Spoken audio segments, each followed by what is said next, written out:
Nadia pressed her palms flat against the cold marble of the hotel elevator wall, steadying herself as the numbers climbed toward the penthouse floor. 42. 43. 44. Her wedding dress felt like a cage. 3 months ago, she'd been a normal 26-year-old graphic designer with a small apartment, a cat named Biscuit, and a father she adored despite his flaws. Then the call came. Her father, rest his troubled soul, had left behind something far worse than grief. He'd left behind a debt of $400,000 owed to the Vasilev family, one of the most powerful private equity dynasties on the East Coast. The elevator doors opened. A long corridor stretched before her, lit by warm amber sconces that cast golden shadows on cream-colored walls. At the end of it stood a set of double doors, her destination. Her sentence. "Mr. Vasilev is expecting you," the hotel attendant said softly, then disappeared before she could ask him to stay. She'd heard things about Dominic Vasilev. Everyone had. 34 years old, built his father's already massive empire into something worth twice as much in under a decade. Cold. Calculated. A man who collected debts the way other men collected watches.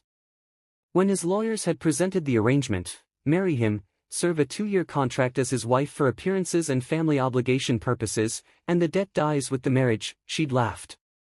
Then she'd signed. Now her hand hovered over the door handle. She knocked. "It's open." His voice was deeper than she'd imagined. Less sharp. She pushed the door. The penthouse suite was enormous, floor-to-ceiling windows overlooking the glittering Manhattan skyline, a grand piano in the corner that no one seemed to have touched in years, fresh white orchids on every surface. But none of that is what stopped Nadia's breath in her throat. Dominic Vasilev was standing at the far end of the room near the bathroom doorway, a white towel wrapped loosely around his waist, his dark hair still damp from the shower. He clearly hadn't heard her knock the first time, or he'd assumed she'd take longer. He was not what she'd expected. She'd braced herself for someone cold-faced, soft around the middle from too many business dinners, with eyes like a shark. Instead, he was present. Real.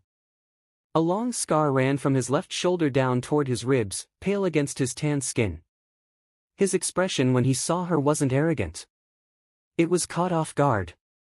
Almost embarrassed. "You're early," he said. "You said 8, she replied, her voice steadier than she felt. He looked at the clock. Looked back at her. "I did." For a long moment neither of them moved. The city blazed silently behind the glass. Nadia's heart was doing something complicated and unplanned, something that had absolutely no business happening on a night like this. He cleared his throat. "Give me 2 minutes." She nodded, turned away, and tried to remember how to breathe. Nadia stood at the window, arms crossed over her chest, pretending to find the skyline fascinating. Behind her she could hear the soft sounds of Dominic moving, a drawer opening, the quiet zip of something, footsteps on hardwood. "You can sit down," he said.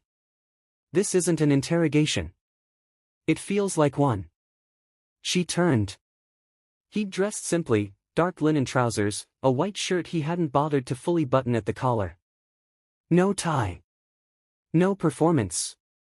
He looked like a man in his own home, which, she supposed, he was. He owned this hotel. He poured 2 glasses of something amber from a crystal decanter and held one out toward her. "I don't drink," she said. He set one glass back down without comment and gestured toward the seating area. 2 long sofas facing each other, a low table between them. She sat. He sat across from her, not beside her, which she appreciated more than she expected. "I want to be direct with you," he said. "Please. This arrangement was not my idea." She blinked. "Excuse me?" "The marriage." He turned the glass slowly in his hands. "It was my uncle's condition for releasing control of the board to me. He's old-fashioned. Believes a man my age without a wife signals instability to investors." His jaw tightened slightly. "I needed the board. He needed the optics. Your father's debt was the mechanism my lawyers found to make it efficient." Nadia stared at him. So you're trapped too. I'm always trapped, he said quietly. Then, as though catching himself, the point is, I'm not expecting anything from you that wasn't written in the contract. 2 years. Public appearances. Shared address. That's all. Something about his honesty, the lack of performance in it, knocked her off balance. She'd prepared for cruelty. She hadn't prepared for this. The scar, she heard herself say, then immediately wanted to disappear into the sofa cushions. He glanced down, then back up. No anger. Motorcycle accident. I was 19 and stupid. Does it hurt still?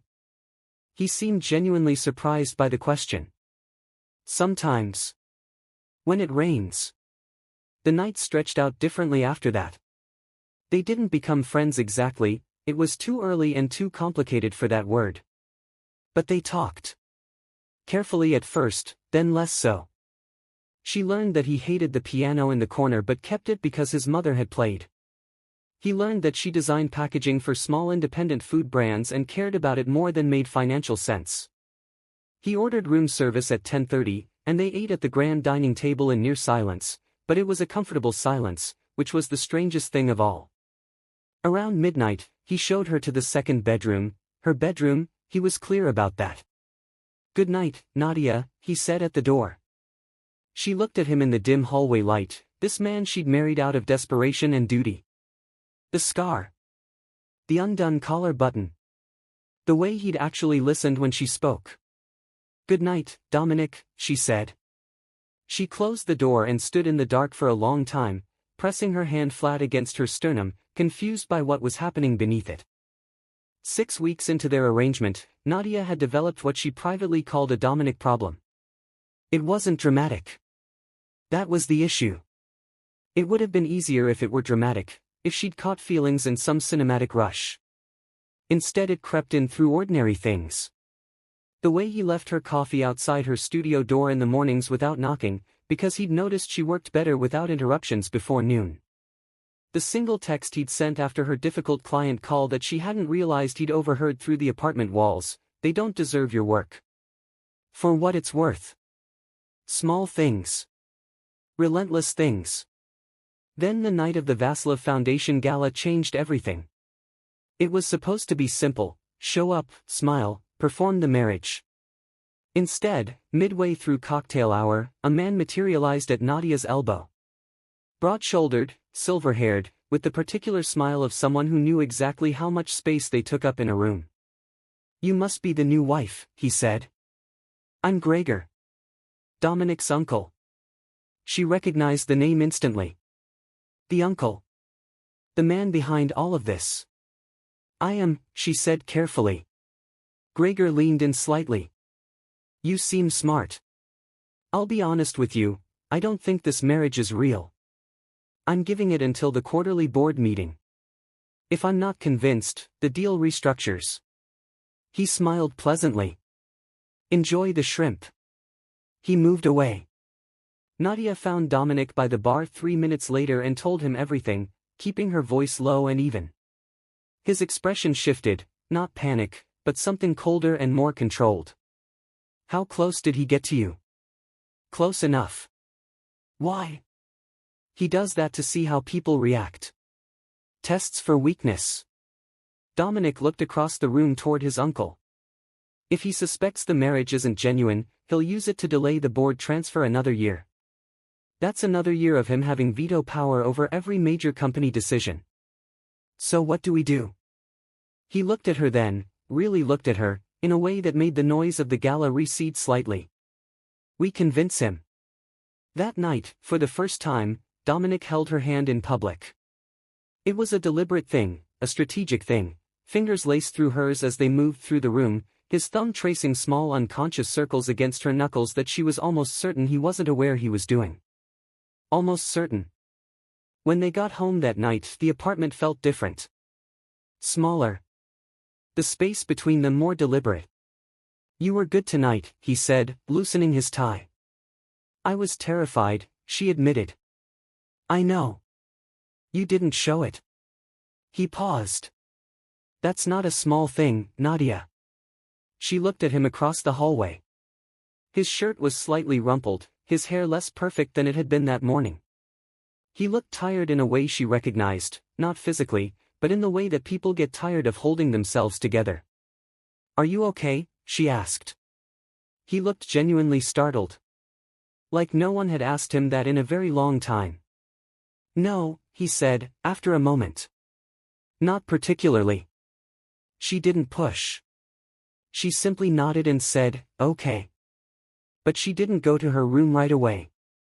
She made tea, for both of them, and left his on the kitchen counter, and somewhere in that small, ordinary gesture, something shifted between them that neither of them acknowledged yet.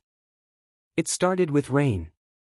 3 days after the gala, Dominic came home in a storm that had apparently caught him without a jacket, which Nadia would later learn was because he'd given it to his assistant, who'd forgotten hers. By the time he walked through the apartment door, he was soaked and running a temperature he refused to acknowledge. "I'm fine," he said, when Nadia looked up from her laptop and immediately knew he wasn't. "You're gray."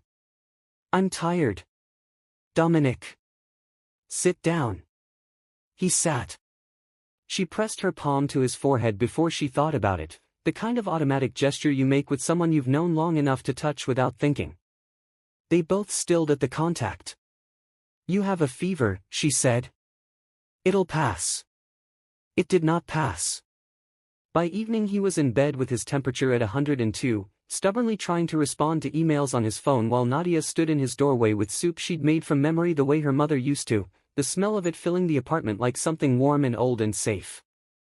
"Put the phone down," she said. "I have a call in." "Dominic." Her voice was quiet but absolute. He put the phone down. And that, somehow, felt more intimate than anything else that had happened between them. She sat in the chair beside his bed while he ate. He didn't ask her to stay, and she didn't explain why she did. The city moved outside the windows, indifferent and glittering. At some point she brought a cool cloth for his forehead, and when she pressed it there, his eyes closed, and his hand moved almost unconsciously to cover hers, holding it in place. Neither of them spoke. After a while his breathing deepened into sleep, but he didn't let go of her hand. She sat there in the half-dark, watching his face, slack and unguarded in sleep, the hardness of his waking hours completely gone, and felt something inside her chest come undone very quietly, like a knot finally loosening after years of strain. She knew what it was. She'd been refusing to name it for weeks. Around 2 in the morning, he stirred. His eyes opened, found her immediately, as though he'd been aware of her even in sleep. "You're still here," he murmured. "I'm still here," she confirmed. He looked at her for a long moment, feverish and unfiltered. "Nadia." "Yes?" "I didn't expect you." His voice was rough, stripped of its usual measured control. "I want you to know that. I didn't expect any of this." She understood exactly what he meant. "Neither did I," she said softly. He fell back asleep. She stayed until almost dawn, and when she finally moved to go, she pressed her lips briefly to his temple, an impulse she couldn't explain and didn't try to, and went quietly back to her room. She lay in the dark for a long time, her heart loud and inconvenient, knowing that everything had changed and that there was no unknowing it. Dominic recovered in 2 days, which he attributed to the soup and she attributed to his general stubbornness. Neither of them mentioned the night directly. But something had shifted in the architecture of their days. Walls that had been carefully maintained were quietly, mutually, coming down. He started working from the living room on mornings when she had her studio door open. She started cooking dinner some evenings, not because it was expected but because she wanted to, and he always appeared in the kitchen doorway to ask if he could help, which mostly meant he leaned against the counter and talked while she cooked, which was its own kind of help. Then Gregor came back. He arrived unannounced on a Tuesday morning with 2 lawyers, looking for discrepancies. He wanted proof, shared finances, shared life, something real. He walked through the apartment slowly, reading its details the way a man reads a contract. He stopped in the kitchen. On the refrigerator, held by a magnet, was one of Nadia's design sketches, a label for a small honey company she'd been working with. Beside it, in Dominic's handwriting that she'd recognize anywhere, this one. "The serif is better." D. Gregor looked at the note for a long time. Then he looked at Dominic. Then at Nadia. "All right," he said simply. "I'm satisfied." After he left, the apartment was very quiet. Dominic stood in the middle of the kitchen, hands in his pockets, and looked at her. "You kept the note. It was good feedback." "Nadia." She met his eyes. The thing they'd been circling for weeks was suddenly right there between them, no more space to pretend, no more careful distance. "I'm aware," she said, "that the contract doesn't require this." "I'm aware," he replied, "that I don't care about the contract." He crossed the kitchen slowly, giving her every opportunity to step back, and she didn't. He raised one hand and touched her face, the scar-side arm, she noticed, the vulnerable side, tilting her chin up gently, reading her expression with the same focus he gave everything that actually mattered to him. "Tell me what you want," he said quietly. And Nadia, who had walked into this marriage with dread and resignation and a heart braced for disappointment, looked at this unexpected man, his undone collar, his careful hands, the life they'd stumbled into building inside an arrangement that was supposed to feel like a cage, and told him the truth. "You," she said. "I want you." What followed was slow and certain, nothing rushed, nothing performed. Just two people choosing each other freely, finally, in the warm light of a Tuesday morning while the city moved outside their windows and the honey label sketch stayed pinned to the refrigerator where it belonged. The contract would expire in 18 months. They never counted down to it again. The debt that brought them together was just paper. What they built on top of it was something else entirely, and it was theirs.